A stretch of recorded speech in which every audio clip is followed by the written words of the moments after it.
야, 오늘 시장 정말 대단했습니다. 완전히 두 쪽으로 갈라졌다고 해야 할까요? 지수는 폭락하는데 어떤 종목들은 상한가를 치고 정말 극과 극의 모습이었죠. 오늘은 이 이상한 시장, 그 두 얼굴 뒤에 숨겨진 이야기를 제대로 한번 파헤쳐보겠습니다. 자, 오늘 이런 순서로 한번 짚어볼게요. 일단 시장 전체가 왜 이렇게 폭풍우를 맞았는지부터 보고요.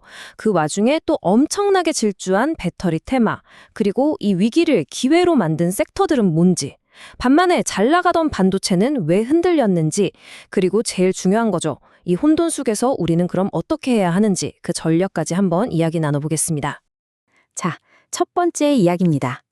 오늘 시장 한마디로 공포 그 자체였습니다. 지수가 그냥 속절없이 무너졌습니다. 여기 코스피 지수 보이시죠? 마이너스 2.97%. 거의 3%가 그냥 날아간 거예요. 코스닥은 더했죠. 마이너스 3.02%. 3% 넘게 빠졌습니다. 와, 투자 심리가 그냥 꽁꽁 얼어붙었다. 이렇게밖에 표현이 안 되네요. 시장 전체가 그냥 파랗게 질려버렸습니다. 아니, 그럼 대체 왜 이렇게까지 빠진 걸까요? 보시는 것처럼 원인은 딱 하나였습니다. 바로 중동의 지정학적 리스크. 전쟁이 더 커질지도 모른다는 이 공포감 하나가 유가랑 환율을 동시에 폭등시켜 버리니까 투자자들 입장에서는 견딜 수가 없죠. 너도 나도 그냥 주식을 던지기 시작한 겁니다. 자, 그런데 말이죠. 진짜 재밌는 건 지금부터입니다. 모두가 이렇게 공포에 질려 있을 때 우리는 상관없다는 듯이 오히려 이 하락장을 비웃으면서 질주한 섹터가 있었어요. 네, 바로 전기차 그리고 2차 전지 테마입니다. 아니, 시장이 이 모양인데 얘네는 왜 올랐을까요? 그 불씨가 바로 이거였습니다.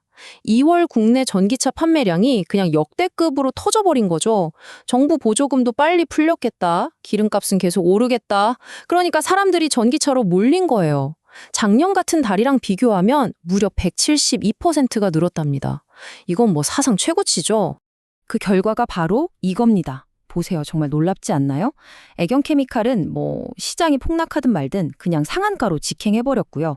삼진 L&D, 파워넷, LG에너지 솔루션 같은 대형주까지 관련주들이 그냥 일제히 불을 뿜었습니다.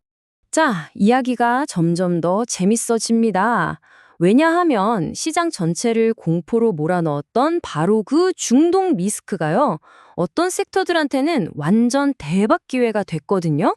이른바 반사이익을 본 거죠. 크게 보면 딱 세 가지예요. 첫째, 유가가 막 오르니까 당연히 에너지랑 해운주가 들썩였고요. 둘째, 석유화학 제품 공급이 불안해지니까 이참에 플라스틱 말고 다른 거 써야겠다 해서 종이나 생분해 플라스틱 관련주가 떴습니다. 그리고 마지막으로 이란의 알루미늄 공장이 공격받았다는 소식에 알루미늄 공급에 문제 생기는 거 아니야? 하면서 관련 비철금속 주식들이 급등한 겁니다. 바로 이 종목들이 그 주인공들입니다.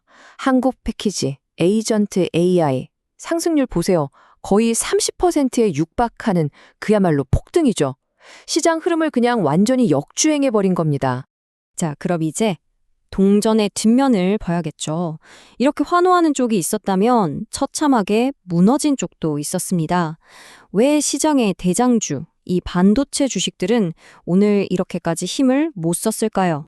한마디로 원투 펀치를 제대로 맞았습니다. 첫 번째 펀치는 아까 말씀드린 그 중동 리스크였고요. 근데 여기에 기술적 우려라는 두 번째 펀치가 결정타를 날린 겁니다.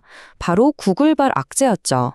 이 터보컨트라는 게 뭐냐면요. 쉽게 말해서 데이터를 아주 효율적으로 압축하는 구글의 새로운 AI 기술이에요.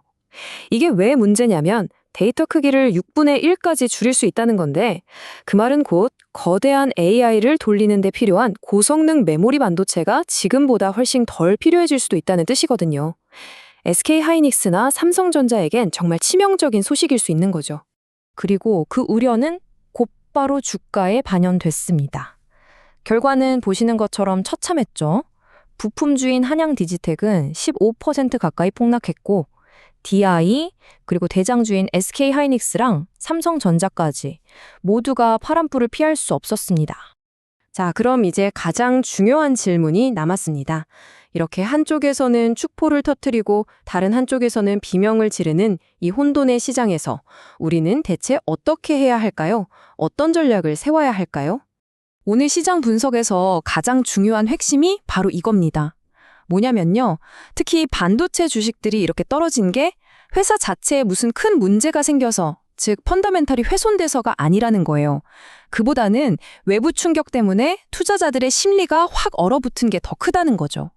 다시 말해 공포가 기업의 본질적인 가치를 잠시 덮어버린 상황이라고 볼 수 있습니다. 그럼 전략은 좀 더 명확해지죠.